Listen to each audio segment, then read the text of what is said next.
বাইরে বাই চাঁদের সাথে রকেটের ধাক্কা। চাঁদের সাথে রকেটের ধাক্কা। মাত্র 2 দিনের ভিতরে চাঁদের সাথে রকেটের একটা সংঘর্ষ ঘটতে পারে। বিজ্ঞানীদের মতামত, এই বিষয় নিয়ে পুরো বিশ্বে ওয়ার্ল্ডের সব বিজ্ঞানীরা তোড়পাড় করে ফেলছে। দেখেন ভিডিওটা, তাহলে বুঝতে পারবেন। চাঁদের সঙ্গে রকেটের ধাক্কা, আর তা নাকি ঘটবে 2-1 দিনের মধ্যেই। এতে রীতিমতো উদ্বেগে বিজ্ঞানীরা। শুক্রবার মহাকাশের 3 টন আবর্জনা বহনকারী রকেটের ধ্বংসাবশেষ চাঁদের সঙ্গে ধাক্কা খেতে যাচ্ছে বলে আশঙ্কা করছেন বিজ্ঞানীরা। বিজ্ঞানীরা বলছেন 2014 সালে লুনার মিশনের অংশ হিসেবে চীন একটি রকেট মহাকাশে পাঠায়।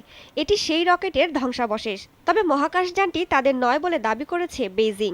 এর আগে এটি ফ্যালকন 9 স্পেস বলে ধারণা করেছিল বিজ্ঞানীরা। পরে এটি চীনের মহাকাশযান বলে জানান মার্কিন মহাকাশ বিজ্ঞানী বিল গ্রে। মহাকাশ পর্যবেক্ষকরা রকেটের অবস্থান পর্যবেক্ষণ করছেন। শুক্রবার 9300 কিলোমিটার বেগে চাঁদের দূরবর্তী অংশে রকেটের ধ্বংসাবশেষটি ভেঙে পড়তে পারে বলে আশঙ্কা করছেন তারা। আর এরকম হলে চাঁদ জুড়ে 10 থেকে 20 মিটার গর্ত তৈরি হতে পারে। এখনই অসংখ্য গর্ত নিয়ে চাঁদ প্রদক্ষিণ করছে বলে জানান বিজ্ঞানীরা। স্পেস জাঙ্কটি চাঁদের দিকে অগ্রসর হচ্ছে। আমরা যদি আগামী দিনগুলোতে প্রয়োজনীয় পদক্ষেপ না নেই, তাহলে ভবিষ্যতে বড় ধরনের সমস্যায় পড়তে চলেছি। বিল গ্রে উদ্বেগ প্রকাশ করে জানিয়েছেন, রকেটের ঠিক কোন অংশটি চাঁদে আঘাত করবে সেই বিষয়ে এখনো নিশ্চিত হওয়া যায়নি। চাঁদের সঙ্গে ধাক্কার পর মহাকাশে কি প্রভাব পড়তে পারে তা বুঝতে কয়েক সপ্তাহ, এমনকি কয়েক মাসও লাগতে পারে।